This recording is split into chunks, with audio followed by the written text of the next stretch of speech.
We know all these things. We work in the industry of real estate, but it's a little bit of a different conversation. So I think that you're best served in this industry, or your best use is serving who you were like last year, 10 years ago, 2 weeks ago.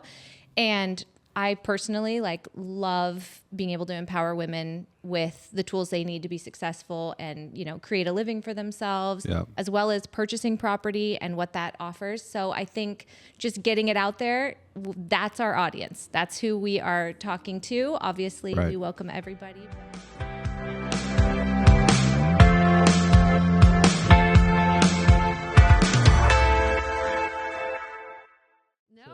This is taking a little while to get rolling, but I think this is going to be pretty good. We're setting the tone. We're setting the tone. Bobbie, let me introduce everybody first. So, Bobbie Kelly, how are you?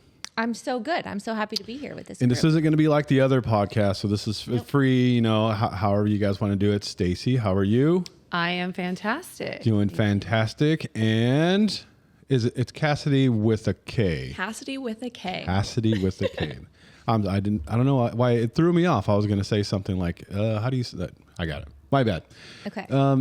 Bobbie, I don't know. What are we doing here? So if this isn't going to be like the other podcast, first of all, we want to recognize who listens to the other podcast. Yeah. Because House Swayze has an incredible following and people who come to him for market updates and information on the market. Yeah. We know all these things. We work in the industry of real estate, but it's a little bit of a different conversation. So I think that you're best served in this industry, or your best use is serving who you were like last year, 10 years ago, 2 weeks ago. And I personally love being able to empower women with the tools they need to be successful and, create a living for themselves, as well as purchasing property and what that offers. So I think just getting it out there, that's our audience. That's who we are talking to. Obviously, we welcome everybody, but just a little different perspective in this conversation that you and I had. We just wanted to, change it up a little bit. All three of you are very successful in your businesses, and obviously, Bobbie, you're the boss at what you do, which is great. Cassie, you're the boss. Can I call you Cass? Please call me Cass. All my friends call me Cass. Okay. I was like, are we that cool yet? All right, okay, so Cass. No, you're fine. And it's funny, actually. I went to Starbucks the other day, and they were telling me the person's name. His name was Cade, but it was spelled with a K. And I go, oh, I love your name. I'm Kassidy with a K. He goes, yeah, because if it was a C, it's Sassidy, not Kassidy. I said, oh my gosh. Works too, though. That works too. I love it. Okay. I mean, it could I needed that. That suits you. So depending on your mood, it'll be either Cass or Sass. Or Sass. I love it. I love it. Yes, bring the energy. Yeah, that's right. So Bobbie, let's do it. What are we going to do here? Well, this is yet to be determined. I think mostly what we can offer is we're going to tell the truth here. So instead of doing a quick, how are you? You're great. You're great. Why don't we answer honestly with how we're all doing, what we've been through, what it took to get here today? I think that's kind of we only have a few minutes. It's a different take though, right? It is a different take, Totally. James got my rundown before. I think as you're walking in, you're telling me the story. Sorry, go ahead. But no, being honest about who we are and what it takes to do our jobs is the only way to make other people basically see the opportunity that they have. I think so often we limit ourselves because we think we don't have a skill set or we don't have the perfect life that would fit that. So I love that I've gotten to know both of you, and we talk about these things all the time, what we balance in order to show up for our clients and for the people who count on us every day. So instead of just, how are you? Tell me you're fine. How are you? How was your morning? What did it take to be here? And what do you have going today in this industry? Okay, I guess I'll go first. Go, Stacie. Take it away. I am well. I'm doing really well. This morning particularly was a little thrown off. I woke up with two little boys not feeling super great. They're not little anymore, but we had to do a Target run for cough drops. So, hey, that's what it took to get here. We're here. Everyone went to school though. Everyone went to school, and I haven't gotten any calls. So we are good for now. So, but yeah, just overall, what it takes, I think, is just giving up the idea that everything needs to look a certain way every day, because every day you wake up, moods are different. Your day, although, get in the office, prospect, that's pretty religious. You show in the afternoon. I do the hustle with pick up the kids. And I think every day brings a different challenge in the way of yesterday, my day looked a lot different. My husband, he seems to love to pick when we get into a little argument. Those are the days when he wants to get up and prove to me that he's going to clean the house and he's going to make the lunches, and which is awesome because, he does so much. He's a contractor. He works really hard. But my days look a lot different than his. His days, he gets up, he gets ready, he gets out the door. My days, I get up, go to the gym, get the kids ready, get this, get that, kids to school, get to work by, So it's just a different day. And yesterday was awesome. I felt like I got a little vacation in the morning. Yeah. And, but, in general, it's just accepting that, not every day is going to be exactly the same and perfect. And with growing kids. And also, throwing this out there, being new to Team Swayze, obviously you've been in real estate for a while, but with us, it's a little more demanding, right? So there's, even though you're technically a, contracted employee, I guess is how it works, but we have a schedule, we're successful for a reason. How it puts everybody on a schedule and you have to be here for stuff, right? So definitely. I'm sure adding that into your life has made things so much more, I don't know if difficult's the right word. Not difficult, just different. Right. Like my day used to be, get up. I could be in charge of it. Now it's like I have these set times that I have to be here, which is great because it's really important that we're all on the same page. And some people need it too. It helps. Yeah. Well, and I felt more and more that I did. Right. And so I do well with structure. I think most people do. Those that say they don't just are artists. Yeah. They are artists, exactly. Depends on what you're trying to create. Right? Yes, and so just having all of these systems already set in place, these meetings, these accountability, it's changed. The last month has been so different. It's good. It's already starting to show in my business. Career. So anyway, trajectory. Good. Okay, so you made it here. Some cough drops. Made it. Cough drops. We're still on call. Yeah. Cass, what about you? Okay, well, first, I want to introduce myself because people are probably watching going, who is she? She's Kassidy with a K, but how does she fit in here?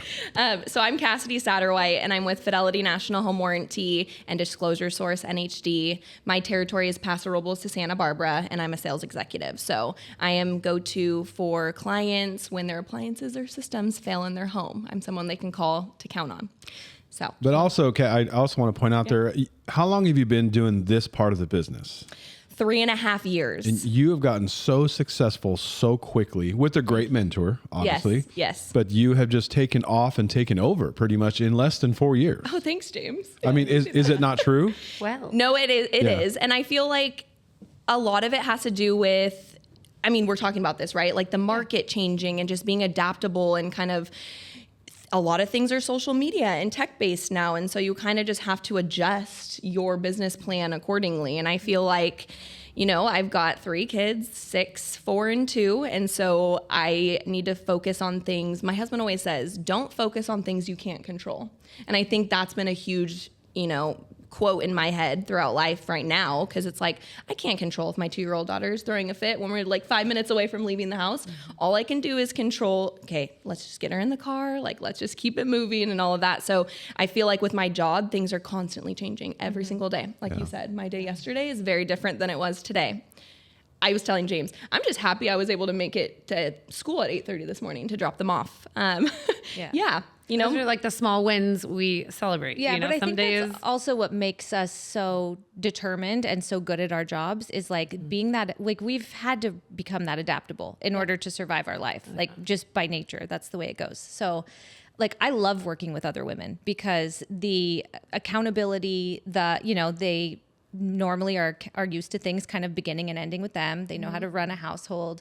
They are used to pivoting quickly. It really does make you better at your job when you're not so concrete in the ground, and you can be flexible and you can serve people. We're all built to serve, for sure.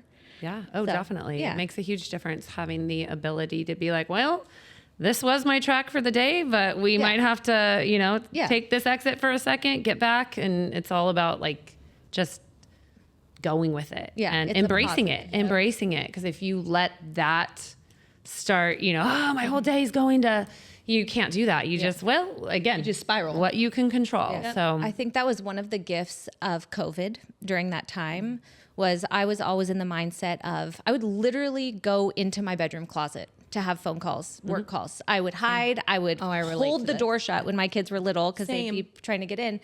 And the gift of everyone else acknowledging that we have lives, like we were homeschooling, and yet we continued. I had the best years in my career in, as many of us did in that time with the kids learning what I do, the kids being a part of it, my clients getting to know the kids.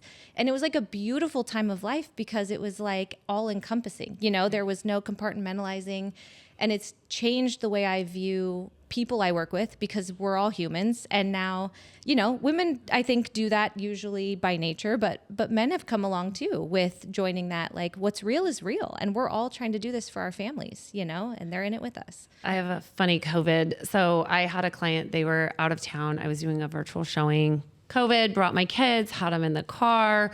I'm in there, I gave them everything. Like, just stay in the car, stay in the car. And I'm out there and I'm doing the walkthrough, and luckily they were friends, baseball. My husband had coached their kid in baseball that I was doing the virtual walkthrough, and I can hear some noise outside. I'm like, oh, please behave. And I'm finishing up, and next thing I know, they're out and they'd gotten in a fight. The car doors are open. They're running along the outside, jumping over fences. And I'm just sitting there, thank goodness this is a virtual tour, virtual. So I finish up, I'm trying to keep them out of the house and try to, hit mute and get back in the car. And so we finish up and I walk out front and there's a lady out there. She's the listing agent. She lives right next door, and she saw all of it. And I was just mortified. I'm like, oh my goodness. And she goes, I miss those days. She said, I had two boys. And then she was like, I started explaining about my family that I was representing. And she's like, I want you guys to get this house. We weren't even in the right ballpark. And she kept calling me saying, just get to this point. And it was one of those endearing, amazing. We have all been there. Don't feel bad. Don't, and it was just I was so traumatized. Like, oh my gosh, they're going to be like, who is this crazy lady with these kids? And she was just like, this is amazing, That's so cool. I think we're a lot harder on ourselves than we need to be in business, just any business. I think we have this picture, we have to show up maybe in a way that I don't want to say that men, do, but we think we have to be poised and professional and this and that. And there's just sometimes, yes, that's very important, but there's just got to be room for being human and taking a call because there's an emergency at school and saying, I am so sorry, please excuse me for 1 second. I would never answer, but, and it's, your kid fell off the monkey bars and broke its arm. And those are the calls we get. I love it. I love my husband. He doesn't get those calls. Get that call. I get that call. So it's, again, being able to pivot and understand perfection is imperfection. People have more, they can relate to you a little bit more. Is that a generational thing though? Do you think that the younger generation of parents don't care as much versus my age? Do you think it matters? Did you just put yourself on the older? Yeah, I'm not going to say. I didn't want to say it. Yeah, I know. No, I'm sure you're the young buck in here. Yeah, you're definitely. No, good genes, guys. Good genes. But I think the younger generation cares less about bringing their kids and doing stuff. Is that true, or am I completely? Oh my gosh, I think I care too much. Oh, okay. But I mean. See, I'm so OCD when it comes to things that if I'm going to do something, it's got to be 100% all the time. And I think I run sometimes where my tank is just it's empty. It's running on empty, but I don't know. I have this need to always have to do something 100%.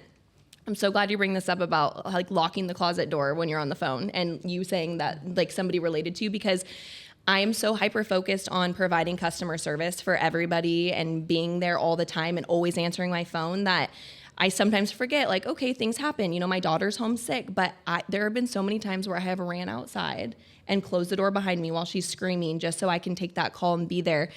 And then I walk away and I'm like, mom guilt, right? I'm like, oh, I can't believe I just did that. But the best advice I ever got was from the OBGYN. And she was like, your daughter has one mom and she thinks you're awesome.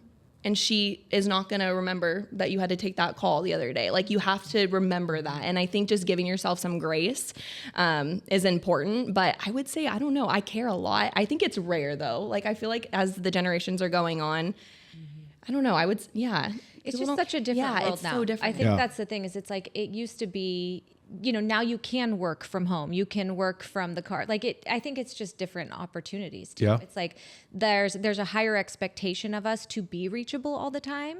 If you want a space in this industry, this is a beautiful industry to have kids and to have a family, but it's also like with that kind of flexibility comes responsibility. You have to be available. You have to be on weekends, nights, you never know. And out of town, somebody wants to see a house. Stacie, if somebody from Northern Southern California wants to see one of our listings on Sunday, and you have a softball or baseball game, right? What are you going to do?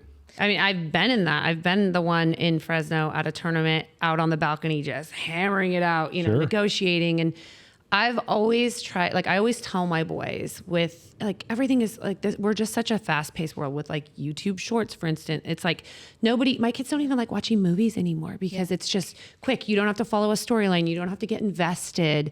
I tell my kids, be where your feet are. So you're on a baseball field, you're with your buddies, be talking baseball. Don't be talking about the Roblox game when your buddy's up to bat. Be at the baseball field be engaged.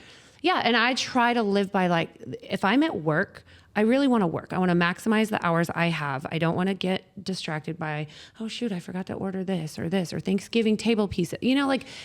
Be where my feet are. I'm at work. If I'm with the kids, I really want to try and, yes, that call comes through. And yes, we are in industries where it's not 8 to 5, shut your phone off when you walk out the door.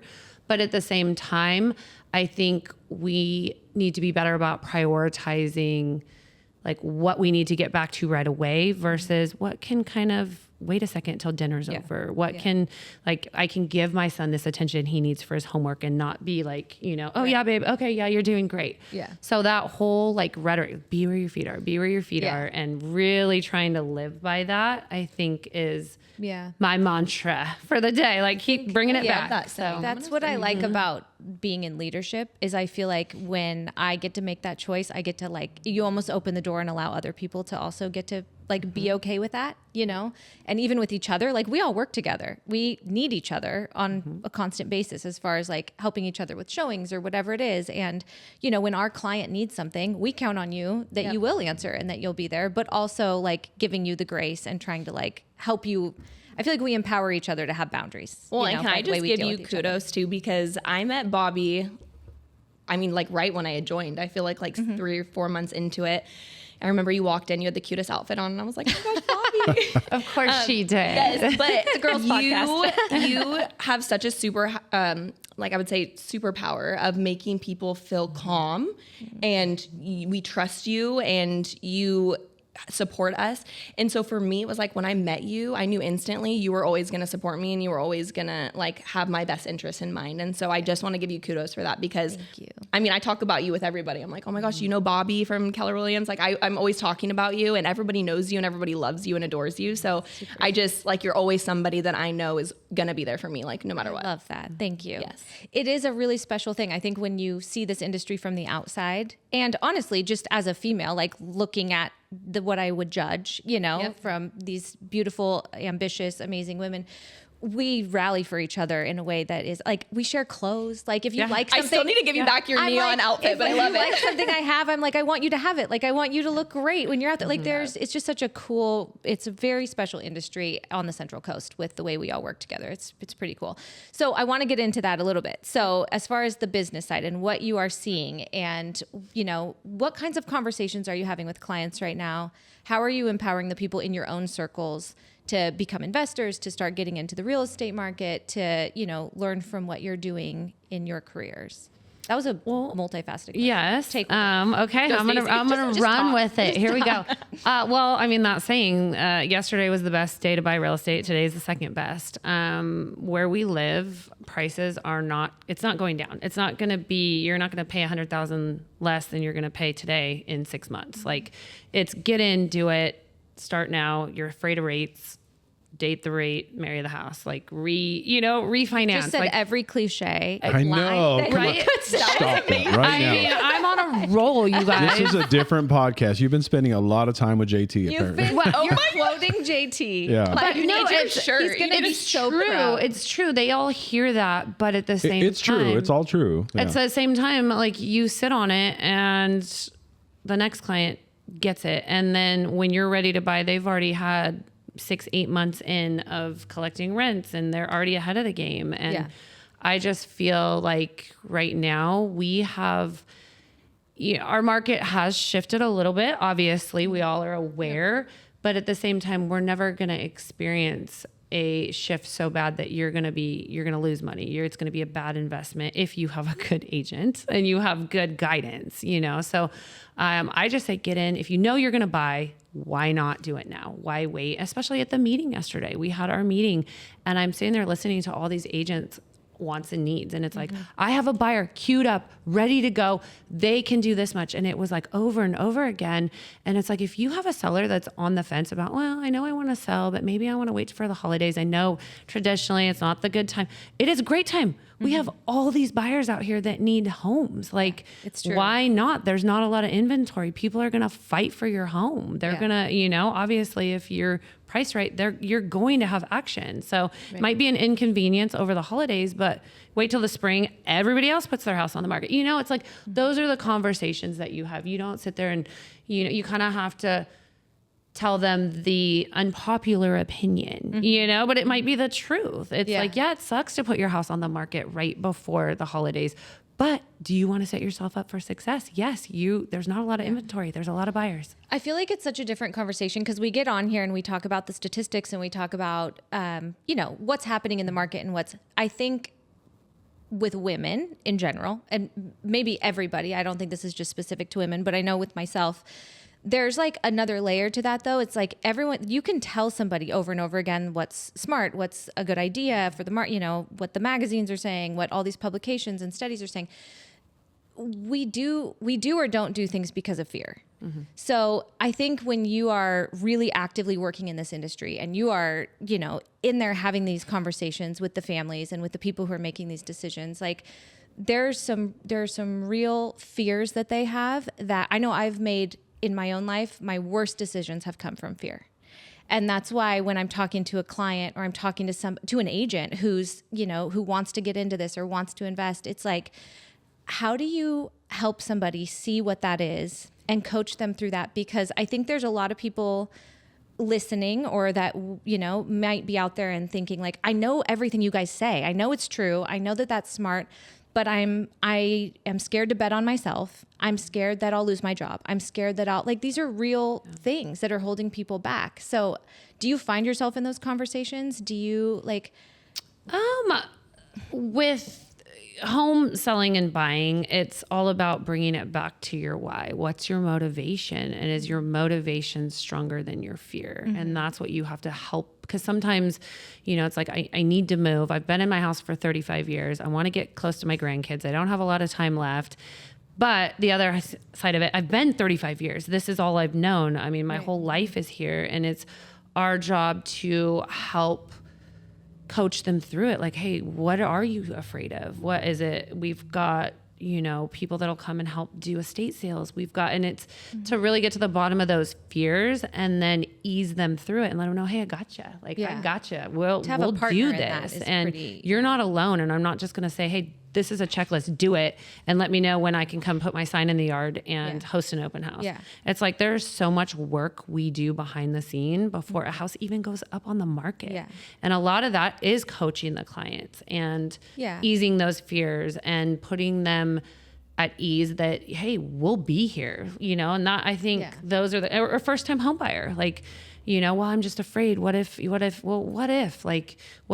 your landlord tells you tomorrow they're selling the home, you've got 30 days or 60 days to get out. Like, there's always a fear, like, jump in. You're making their mortgage, make your own, put your money to work for you, get equity. Like, those are the conversations. And obviously they're different with who you're having them and their situation. I think having somebody that you can trust though, to even ask the questions. And that's where it starts. Like the people that are held back because they're afraid to even ask, because they don't want to have to face their own finances and they don't want to have to face their own, whatever their reality is, the things that they think are stopping them, having somebody in their corner that they can be honest with is so important. And that's where I feel like at a certain point, like the information doesn't matter if you're not even willing to have that first conversation. Someone that doesn't want to be helped. Yeah. But I look at it too, like you said earlier, the area we live in, right? SLO County or even Santa Barbara County, there's always going to be value in those homes. People always want to live here. We've got the best weather. Shout out to the Central Coast. The best weather.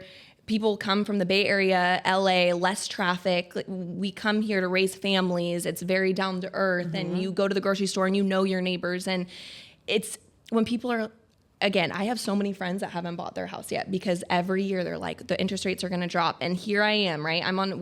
We've bought and sold like 3 houses now. So I'm living proof that you can get value in your homes here on the Central Coast. Like we lived in the first 2 for 2 years each, and then we sold them and we made money off each one to get to our dream house that we have now. And so it's hard to like get people to just do it. But you're right, like the interest rates, you can refi one day and you can change it, but you have to look at like what's important to you. Yeah. I mean, it's important to me to have my own house that I can decorate whenever I want, paint the walls, and not have to ask somebody, can I do this? And worry, it might be sold out from underneath you too. Like correct. Yeah. So I just think, I think when looking at it, I saw a reel the other day on Instagram, and it was like in 2020, average prices for a house were like $650,000. Then 2021, it was $705,000. 2022, it went up to $800,000. It keeps going, right? We're at like a median of $911,000. $911,000 median for a house. And every year, someone's like, should have bought that house. Yep. I mean, it's crazy. If you go back to your Zillow account and like the houses that you saved from years ago, and you look back at their price now, I mean, they're skyrocketed. Yeah. So.